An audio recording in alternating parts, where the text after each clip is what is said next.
গ্রীষ্মকালীন শশা চাষের বেশ কিছু প্রথম দিকের ইম্পর্টেন্ট পরিচর্যা সম্পর্কে আজকের ভিডিওতে আলোচনা করব। তার মধ্যে থাকবে ঔষধ স্প্রে এবং কিছু সার প্রয়োগ, জলসেচ, সমস্ত কিছু আজকের ভিডিওতে আলোচনা করব। তো চলুন ভিডিওটিকে শুরু করা যাক। ভিডিওটি শুরু করার আগে সকলকে রিকোয়েস্ট, এখনও যারা আমাদের ইউটিউব চ্যানেলকে সাবস্ক্রাইব করেননি তারা অবশ্যই চ্যানেলটিকে সাবস্ক্রাইব করে নিন, আর যারা এখনও ভিডিওটিকে একটি লাইক করেননি অবশ্যই লাইক করে নিন। এখানে যে জমিতে শশাটা দেখতে পাচ্ছেন এটা আমি লাগিয়েছিলাম 7ই এপ্রিল এবং আজ হলো 18ই এপ্রিল, অর্থাৎ এই যে গাছটা দেখলেন এটা কিন্তু আমার গাছের বয়স হলো 11 দিনের কাছাকাছি। এর মধ্যে আমি একবার ঔষধ দিয়েছি এবং আজ একবার ঔষধ দেব, তার আগে আর একবার সার দেওয়া হয়েছে, অর্থাৎ 3বার আমি পরিচর্যা করেছি। কোন কোন পরিচর্যা করেছি এই 3বারে সেটাই আমি আজকের ভিডিওতে আলোচনা করব। এই যে চারাটা দেখছেন এটা 11 থেকে 12 দিনের চারা এবং এটাতে আমি যেমন বললাম যে প্রথম একবার ঔষধ সম্পর্কে পরিচর্যা করেছিলাম, সেখানে আমি প্রথম সাপ দিয়েছিলাম আর তার সাথে কিন্তু মনোসিল দিয়েছিলাম, এই দুটো দিয়েছিলাম সর্বপ্রথম। দ্বিতীয় স্টেজে আমি এটাতে দেখুন, দেখতে পাচ্ছেন যদি ভালো করে খেয়াল করেন, দেখুন নালার সাইডে যে মাটিটা হালকা হালকা দেওয়া রয়েছে, তো একবার সার দিয়ে অল্প পরিমাণে সার দিয়ে মাটি দিয়েছি। সেক্ষেত্রে আমি 10-26-26 ব্যবহার করেছি, প্রতি মাদা পিছু 5 গ্রাম করে। তারপর কিন্তু সাইডের যে মাটিটা ওটা আমি গাছের গোড়ার সাইডে দিয়ে দিয়েছি। এরপর আজকে আরেকবার পরিচর্যা করব, অর্থাৎ আজকে আরেকবার ঔষধ ব্যবহার করব আর আপনাদের দেখাবো কি পরিমাণে কোন ওষুধটা ব্যবহার করছি।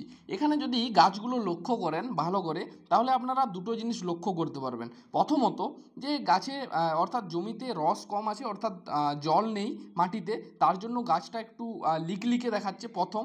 আর দ্বিতীয় যে প্রত্যেকটা পাতা যদি ভালো করে লক্ষ্য করেন দেখবেন যে পাতাগুলো সাইডের কিনারা বরাবর একটু মোড়া মোড়া টাইপের, অর্থাৎ এটার মধ্যে মাকড়, থিপস, সাদামাছি কিন্তু রয়েছে।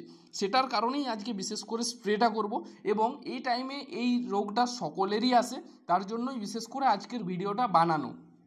এই ওষুধটা কিন্তু আপনাদের সকলকেই ব্যবহার করতে হয়, না হলে গাছ অনেকটা প্রবলেমে পড়ে যায়। আরেকটা কথা বলে রাখি, আমার এক্ষেত্রে দেখুন রোদের তাপ প্রচুর বেশি থাকার কারণে মাটি কিন্তু শুকিয়ে গেছে, যদিও এই ওষুধটা সবথেকে ভালো কাজ করবে ভেজা মাটিতে ব্যবহার করলে। আমি এটা আগামীকাল এটাতে সার দেওয়া হবে, অর্থাৎ প্রথম চাপান দেব, তার পরের দিন আবার কিন্তু ঔষধ ব্যবহার করব। তো পরপর ভিডিও আসবে, তার জন্য কেউ একটা ভিডিও মিস করবেন না। এই পরিচর্যাগুলো আপনারা জেনে রাখুন। এখন আজকে কোন ওষুধটা ব্যবহার করছি আপনারা সেটা দেখুন। আমি আবারও বলছি, এই ওষুধটা কিন্তু সবথেকে ভালো হয় জমি ভেজা থাকলে। আমার জমি অনেকটা শুকিয়ে গেছে এবং রোদের তাপ তো প্রচণ্ড, আগামীকাল হয়তো জলসেচ করব। যাই হোক, এরপর দেখুন আজকে কোন কোন ওষুধগুলো আমরা ব্যবহার করছি। এখন দেখুন ওষুধ দেওয়া হচ্ছে, কিন্তু কোন ওষুধ দিচ্ছি সেটা আমি আপনাদেরকে দেখাচ্ছি। এখানে দেখুন একটা বালতি থেকে আমি মাপ করে জল নিয়ে নিচ্ছি, অর্থাৎ এই যে বাটিটা দেখতে পাচ্ছেন এটার আমি কিন্তু 5 বাটি জল নেব। প্রথমত আমি দেখুন 3 বাটি জল নিলাম, আর কোন ওষুধ দিচ্ছি সেটা তো আমি দেখাচ্ছি। কেন 5 বাটি জল নেব তার কারণ, আমি এটাতে 2.5 ড্রাম ঔষধ দেব, অর্থাৎ প্রতি ড্রামের জন্য 2 বাটি করে জল দেব, আর লাস্ট একটা বাটির জন্য হাফ ব্যারেল জল থাকবে। তো সর্বপ্রথম আমি যেটা দিচ্ছি এখানে দেখুন ডেলিকেটের যেটা কম্পোজিশন হলো স্পিনোডাম 11.7%। এই ডেলিকেটটা ব্যবহার করছি এবং এটার অ্যাকচুয়ালি যদি ডোজ আপনারা জানেন, এটা 15 লিটার জলে 10 ml হিসাবে ডোজ দিতে হয়, কিন্তু আমি এই 20 ml এর ফাইলটাকে 2.5 ব্যারেল করব। আমি একটু কম ডোজেই এটা ব্যবহার করতে চাই। তো দেখুন প্রথমে দিলাম আমি 3 বাটি জল, তারপর আরেক বাটি জল দিয়ে দিলাম, অর্থাৎ 4 বাটি জল দিয়ে দিলাম। আর সেই সাথে আমি ব্যবহার করব একতারা। তো একতারাটা সাদামাছির কাজ করে, আপনারা সকলেই জানেন। এখানে দেখুন এই ডেলিকেটটা আমি দেখাচ্ছি, ডেলিকেটের এই 20 ml এর ফাইলটা কিন্তু আমি 2.5 ব্যারেল জল দেবো, তার জন্য 5 বাটি জল দিয়েছি। এখন একটা একতারা দিলাম এবং এর সাথে আরেকটা একতারা কিন্তু আমি দিয়ে দেবো, অর্থাৎ এই টোটাল মিশ্রণটা ওষুধটা আমি 2.5 ব্যারেল, অর্থাৎ 15 লিটারের যে ব্যারেল হয় সেটার দুটো এবং আরেকটার অর্ধেকটা করব। এরপর এটাকে ভালো করে কিন্তু মিশিয়ে নিতে হবে। আপনারা এর পরিবর্তে, অর্থাৎ ডেলিকেটের পরিবর্তে সিমোডিস আর তার সাথে একতারা ব্যবহার করতে পারেন। আমি এক্ষেত্রে ব্যবহার করছি ডেলিকেট তার সাথে একতারা।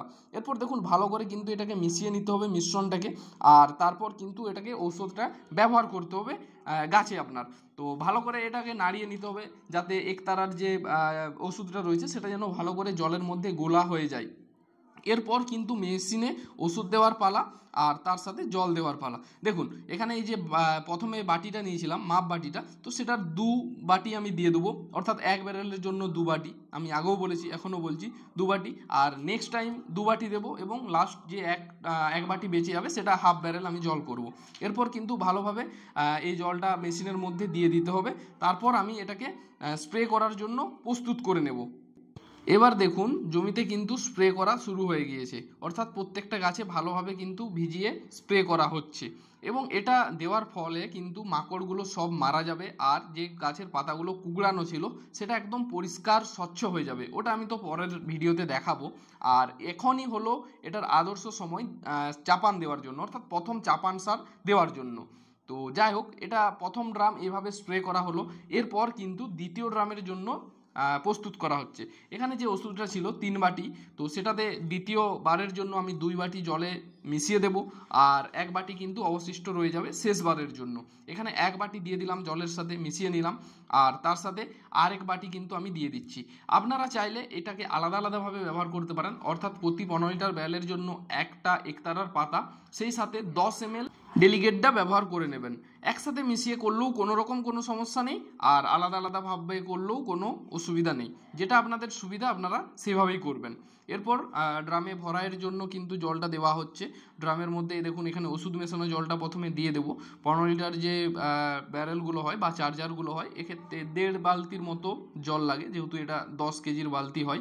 আর আরেকটা কথা, এই যে জলটা আমরা ব্যবহার করছি এটা দেখুন একদম কিন্তু পরিষ্কার স্বচ্ছ জল, অর্থাৎ আপনাদেরকেও রেকমেন্ড থাকবে যে আপনারা পরিষ্কার স্বচ্ছ জল ব্যবহার করবেন। হতে পারে সেটা টিউবওয়েলের বা কলের জল, যেমনটা এখানে আমি ব্যবহার করছি দেখুন সাবমার্সিলের জল, একদম পরিষ্কার স্বচ্ছ জল। জমে থাকা বা ডোবা পুকুরের জল ব্যবহার না করাই ভালো, কারণ সেক্ষেত্রে অনেক ব্যাকটেরিয়া ভাইরাস থেকে যায়। তো ওই জলগুলো থেকে ব্যবহার না করে এটা ব্যবহার করবেন, অনেক ভালো কিন্তু কাজ হবে। এই হলো আমার পুরো 18 কাঠা জমি, অর্থাৎ 30% মতো জমি এটা। তো গরমের সময় বেশি প্রজেক্ট করা হয়নি, শুধু এই প্রজেক্টটাই করা হয়েছে। আর এর সাথে একটা 4 কাঠা জমিতে আলাদা করে আমি বীজ লাগিয়েছিলাম, যেদিন বীজ বপনের ভিডিও দিয়েছিলাম সেদিন দেখিয়েছি, সেটা ট্রায়ালের জন্য, ওটা আমি দেখাবো পরবর্তীতে। আর এটাতে আমি এখন পরপর 2-3টে পরিচর্যা হবে, অর্থাৎ চাপান সার থেকে শুরু করে তারপরে কোন ওষুধ ব্যবহার করছি, কখন জলসেচ, এগুলো পরপর আমি দিতেই থাকবো। তার জন্য অবশ্যই এখনও যারা ইউটিউব চ্যানেলকে সাবস্ক্রাইব করেননি সাবস্ক্রাইব করে রাখুন। আর এই টাইমে একটু চাষবাসটা কমই করা হয়, কারণ গরমে ঠিকঠাক লোক পাওয়া যায় না এত টেম্পারেচারে, আর সেই সাথে জল ঝড় বৃষ্টিটাও থাকে। বর্ষার সময় অনেক বড় প্রজেক্ট করব, সেটা আপনাদের সামনে উপস্থাপনা তো করবই। বাকি এই জমিটার প্রথম পরিচর্যার আমি ভিডিও দিতে পারিনি, কিন্তু আমি ভিডিওর শুরুতে বলেছি কোন কোন পরিচর্যা করেছি, কারণ এই টাইমে একটু ব্যস্ত থাকার কারণে মাঠে ঠিকঠাক যেতে পারি না, আর যে সময় আমি ফ্রি হয় তখন অতিরিক্ত রোদ থাকে, তার কারণে যাওয়া হয় না। এরপর পরপর সব ভিডিও অর্থাৎ সব পরিচর্যার ভিডিও আসবে। পরের দিনই আমি ভিডিও দেব কোন সার কী পরিমাণে প্রথম চাপানে ব্যবহার করা উচিত, সেটা তো আমি দেবই, সেটা সকলকে দেখার জন্য রিকোয়েস্ট রইল। আর আজকের ভিডিও এটুকুই। ভিডিওটি কেমন লাগলো সকলেই কমেন্ট করে জানাবেন। সকলেই ভালো থাকুন, সুস্থ থাকুন, এই কামনা করে আজকের ভিডিওটি শেষ করলাম।